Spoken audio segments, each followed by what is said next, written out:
کہ وہ اب بہنا بند ہو جاتے ہیں۔ پچھلی بارش کے اندر بھی یہ تینوں نالے چوک کر گئے تھے جو کراچی کی مین ڈرینیج کو سپورٹ کرتے ہیں، اس کے پانی کو سمندر تک پہنچاتے ہیں۔ تو اس بار پھر بھی وہ ڈرینیج اوور فلو ہو گئی، پانی نالوں سے اوپر آ گیا اور نالے کے اندر جانے کی بجائے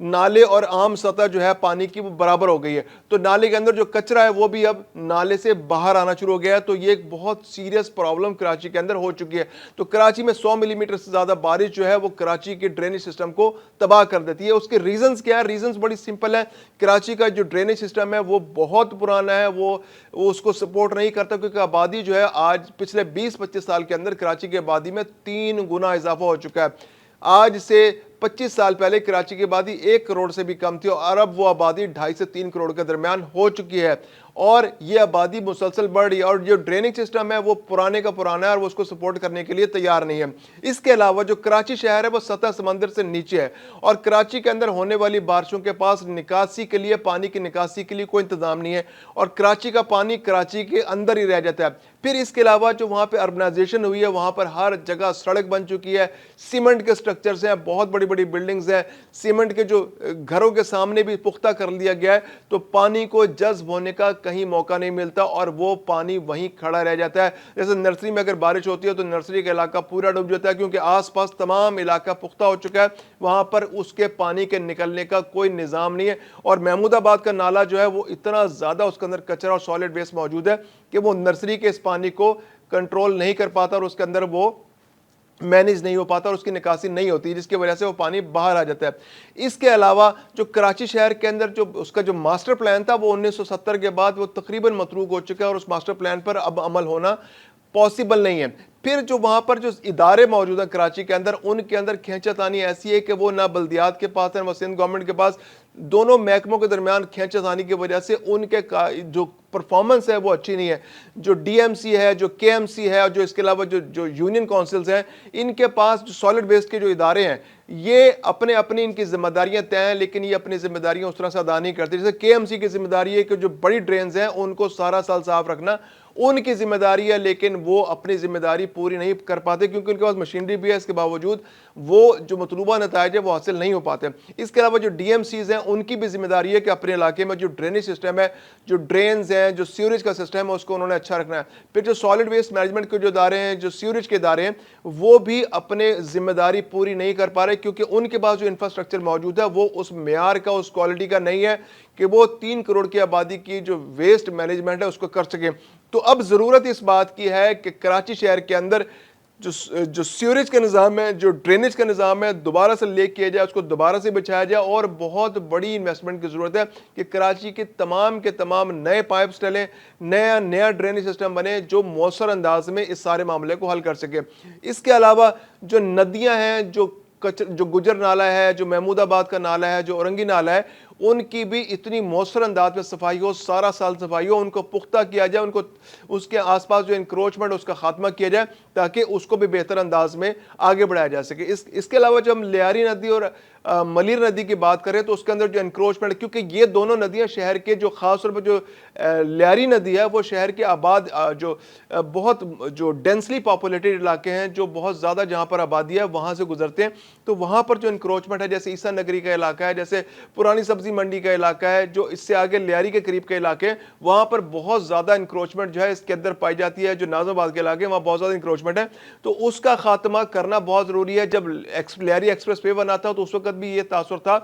کہ یہاں سے لوگوں کو منتقل کر دیا جائے گا۔ اس وقت تقریباً 2 لاکھ لوگوں کو یہاں سے منتقل کر کے مختلف جگہوں پر بسایا گیا تھا، لیکن بہت سارے لوگ اس کے باوجود بھی واپس آ گئے، اور وہ اس کے بیڈ کے آس پاس جو ہے لیاری ایکسپریس وے کے لیاری ندی کے اندر وہ انکروچمنٹ کیے ہوئے ہیں، تو اب ان کی زندگیاں دوبارہ خطرے میں پڑ گئی ہیں۔ اسی طرح ملیر ندی جو ہے وہ شہر کے تھوڑی سی نسبتاً باہر ہے، اس کا زیادہ تر جو بیڈ ہے وہ نسبتاً باہر ہے شہر سے، لیکن اس کے باوجود بھی جو انکریجمنٹ جس طرح شہر کی آبادی بڑھ رہی ہے، تو لیاری ندی کے اندر بھی جو شاہ فیصل کالونی کی بیک سائڈ کا علاقہ ہے اور اس کے آگے جو کرنگی کا علاقہ ہے، جو قیم آباد کے علاقہ ہے، جو کاز وے کا علاقہ ہے، وہاں پر بہت زیادہ انکروچمنٹ ہو چکی ہے اور وہاں پر لوگوں کی زندگیاں خطرے میں پڑ چکی ہیں۔ تو وہاں پر بھی ڈرینیج کا سسٹم نہ ہونے کی وجہ سے اور لیاری ندی جو ہے اس کے اندر انکروچمنٹ کی وجہ سے اور اس کے اندر کوڑا پھینکنے کی وجہ سے اور سالڈ ویسٹ